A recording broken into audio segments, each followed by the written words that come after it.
Olá, queridos amigos. Sejam bem-vindos ao canal Estudar Kardec para mais uma edição de Falando de Espiritismo.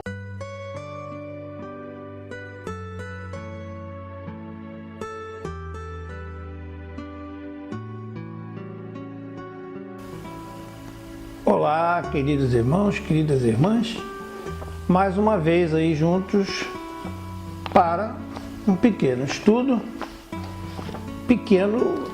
não no tempo, que o tempo vai ser grande, esse nosso bate-papo vai ser um bate-papo maior do que o normal. Nós teremos um vídeo aí maior em virtude do tema que nós vamos levar até vocês, não haver interrupção. Ele tem que ser um tema levado direto para um melhor entendimento.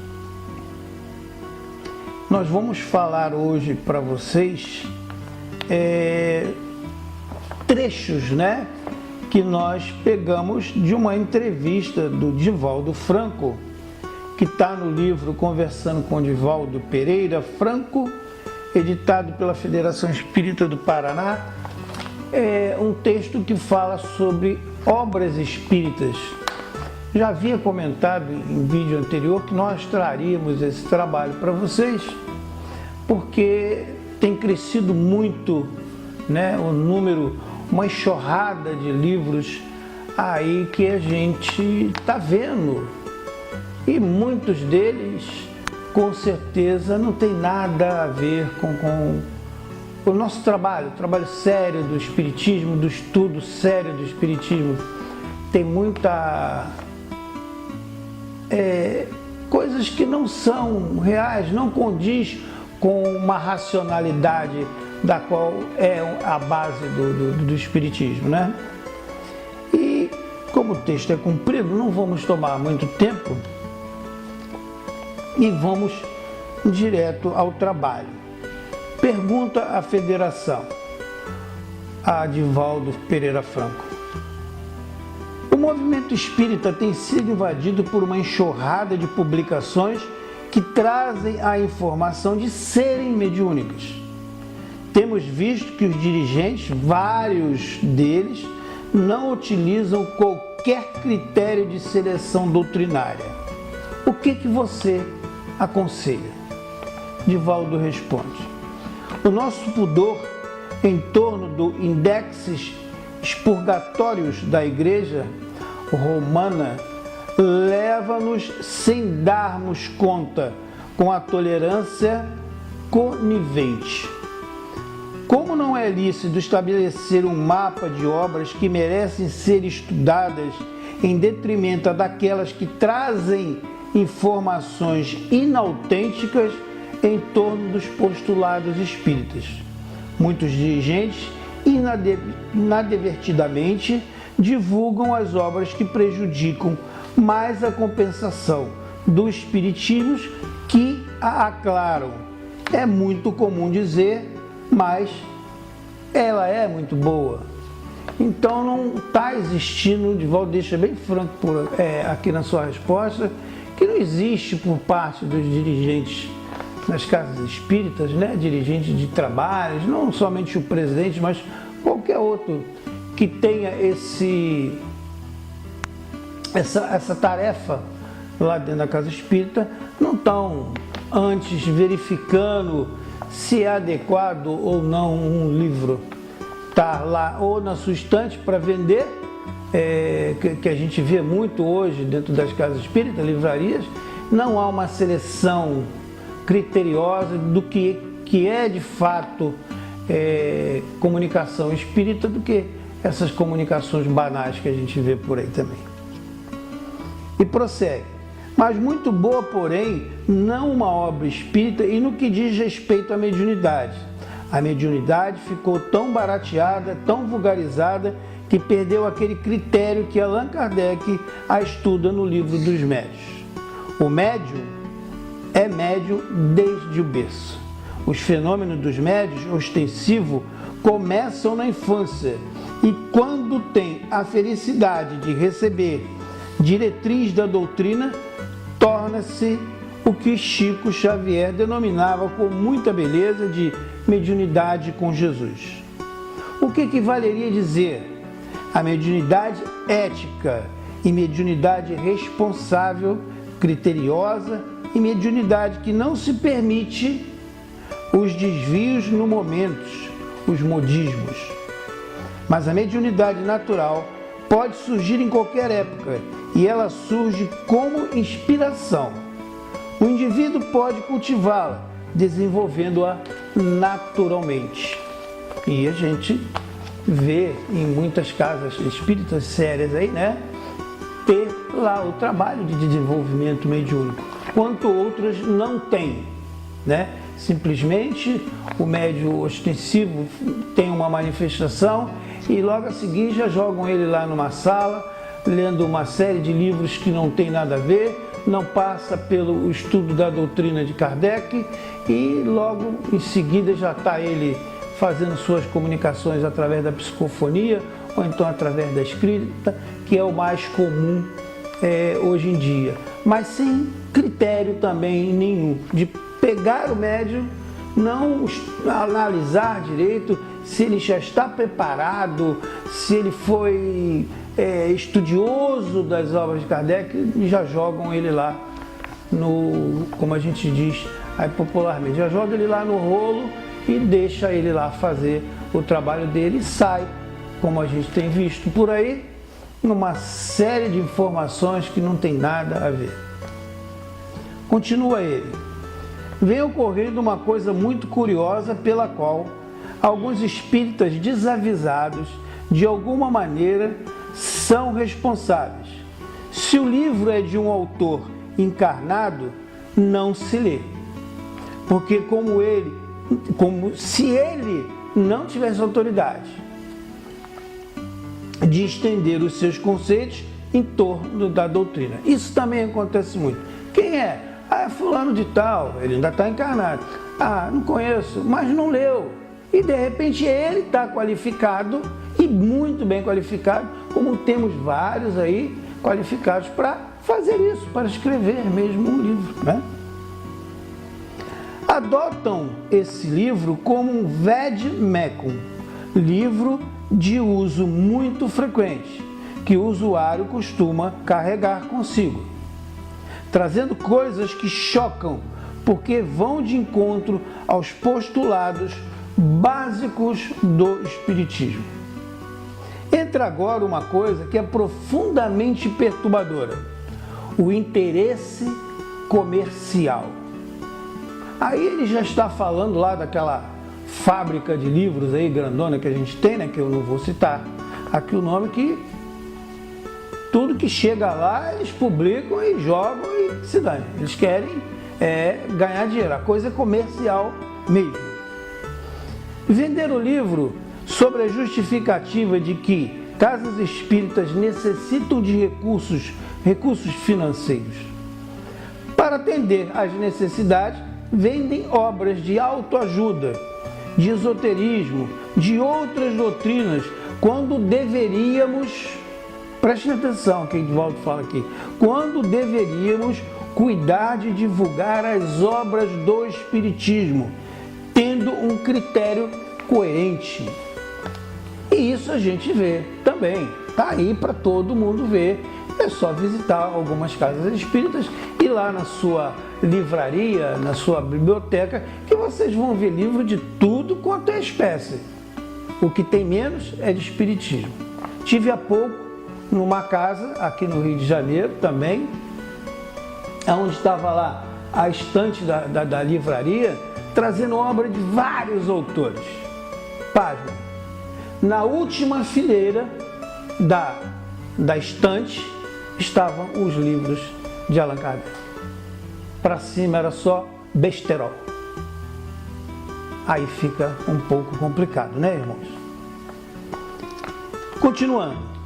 Quando visitei Paris, diz Divaldo, pela primeira vez em 1967, eu fui ver e conhecer a Union Espírite Française, que fica na rua Capernaik, número 8.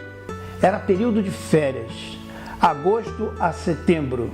Praticamente a Europa fecha-se e a França principalmente. A União estava fechada. Chamou-se a atenção as vitrines que exibiam as obras. Não tinha uma obra espírita. Eram obras esotéricas, eram obras hinduístas, eram obras da Madame Blavatsky.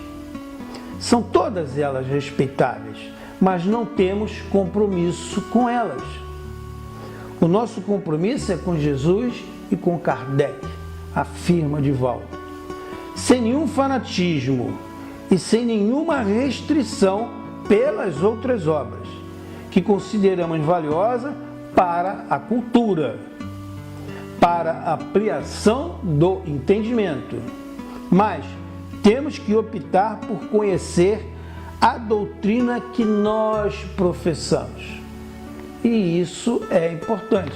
E volto aqui a dizer, atenção, senhores dirigentes, senhores presidentes de casa espírita, dá uma olhadinha lá na sua estante de livros, na sua exposição de livros lá na sua livraria e faça com que os de Kardec estejam acima na visão, né, do nosso irmão que estiver visitando a casa, conhecendo a casa, e não lá embaixo, porque ninguém começa a ver de baixo para cima.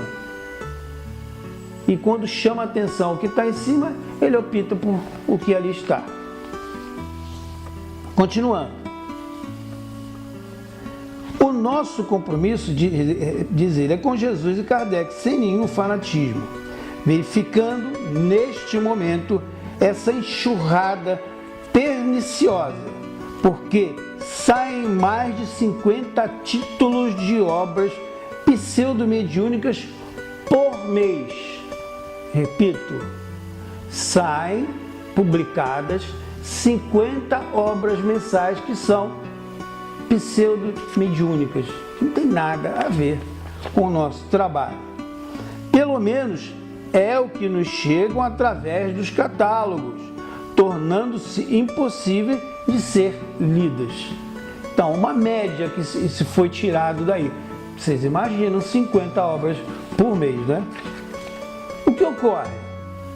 Eu recebo entre 10, Divaldo, né? Ele recebe entre 10 e 20 solicitações mensais de pedido aos espíritos o prefácio para obras que estão ainda sendo elaboradas. A pressa desses indivíduos de projetar a imagem de entrarem neste pódio de sucesso é tão grande que nem terminaram ainda de psicografar, quando ela é psicografada, é claro, ou de transcrevê-la quando ela é inspirada, ou de escrevê-la quando é do próprio punho da própria concepção. E ele já está preocupado com o prefácio. Eu lhes digo, bom, aos espíritos eu não faço solicitações. Peço desculpas por não poder mandar o prefácio desejado.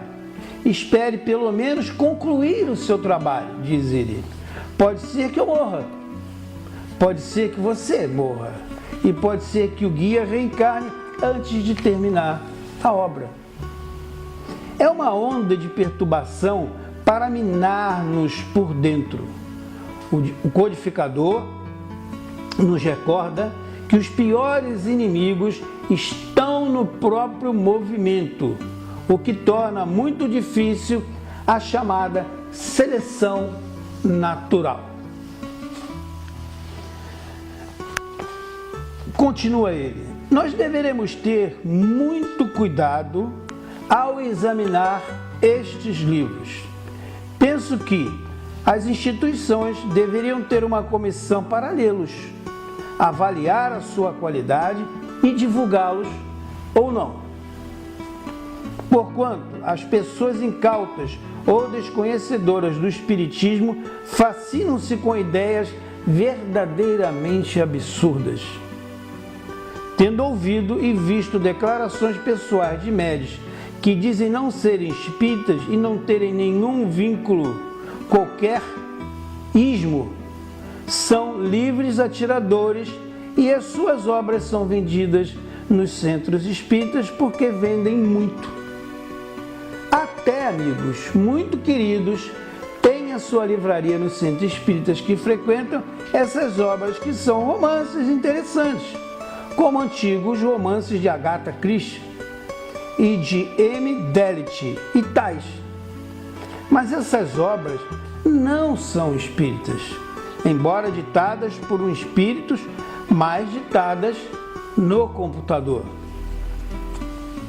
Essas obras são muito interessantes, ninguém contesta, mas o tempo que se gasta lendo-as é um desvio de tempo de aprendizagem da doutrina espírita. É aquilo que falamos sempre aqui, nos nossos vídeos. A gente não está dando muito valor àquilo que é nosso, é o que está mais perto da gente, que é a nossa doutrina. Estamos preocupados em fazer outros trabalhos dentro da casa espírita, principalmente o trabalho assistencial, que está tendo mais prioridade do que o estudo. Não que ele não seja válido, ele é válido, mas ele não pode estar em primeiro lugar. Em primeiro lugar tem que estar a instrução, para você poder desenvolver com mais facilidade outros trabalhos dentro da casa espírita. E trabalho assistencial não quer dizer caridade, não. Nem sempre, E a gente tem que prestar atenção nisso, porque isso também está tomando um volume muito grande e o estudo está ficando mesmo lá para trás. É necessário de que procuremos divulgar a doutrina conforme nos herdamos do inclito codificador e das entidades venerandas, que preservaram essa doutrina extraordinária, para que nós possamos contribuir com a construção de um mundo muito melhor.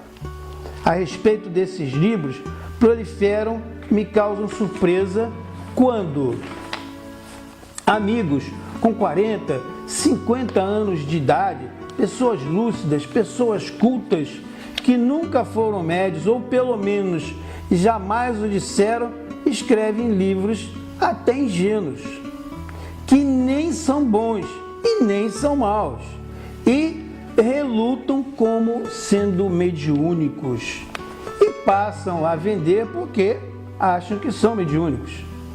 Realmente, a questão deve ser muito bem estudada, inclusive penso que pelo Conselho Federativo Nacional, para que ele tome uma providência, não de cercear a liberdade, não temos esse direito, mas pelo menos de esclarecer os leitores e procurar demonstrar quais são as características de uma obra espírita e as características de obras imaginativas. Um dos livros mais vendidos, dito mediúnico, tem verdadeiras aberrações, em que a entidade fez do mundo espiritual uma cópia do mundo físico, ao invés de no mundo físico ser uma cópia do mundo espiritual. Inverteu, porque o espírito está tão físico no mundo espiritual, e um espírito do sexo feminino que tem os fluxos catatêmicos no mundo espiritual e que vai ao banheiro e dá descarga, outras obras igualmente muito graves falam de relacionamentos até sexuais para promoverem reencarnação no além. Pasmem, mas isso está escrito em uma obra dita espírita. Ora, a palavra já reencarnação já caracteriza tomar o corpo da carne. Como reencarnar lá no além, no mundo de energia, de fluidos, aonde não existe carne? O além com ninhos de passarinhos multiplicando-se, em que as aves veem, chocam e nascem seus filhotinhos. Não é que estejamos contra qualquer coisa, mas é que são delírios, pura fascinação. Acredito que alguns desses médios autênticos, ocorre que eles perderam a sua mediunidade, a sua faculdade mediúnica, e que mudou de mão. daquelas entidades respeitáveis para as entidades frívolas, que estão criando verdadeiros embaraços, porque em determinados seminários, palestras, fazem perguntas diretas e ficamos numa situação delicada porque eles citam nomes. Toda vez que dizem os nomes, eu me recuso a responder. Numa pergunta em tese muito bem, mas bem declinar sem nomes, não tenho esse direito de levar alguém ao escárnio. Desta forma, o problema é mais grave do que se parece, porque muitos também estão fazendo disso uma profissão. Embolsam o resultado das vendas, enquanto outros justificam obras de má qualidade por terem um objetivo nobre: ajudar as obras de assistência social. É por aí, mais ou menos, que a gente vê.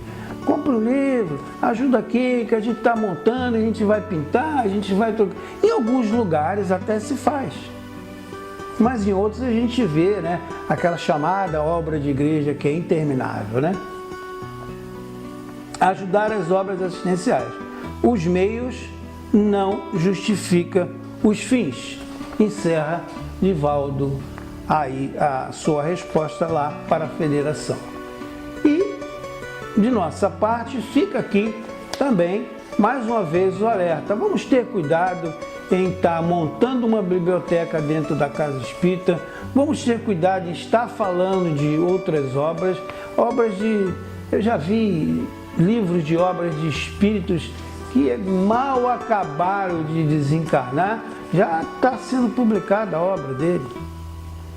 Espírito que, infelizmente, quando estavam encarnados, não tinha o menor pudor na sua família, com seus amigos, eram escrachados, e de repente morre e já lança uma obra pedindo perdão, dizendo que agora está melhorando, que ainda não saiu ainda nem do distúrbio da separação do corpo da carne para o corpo espiritual, e já estão com livros aí já sendo escritos e publicados.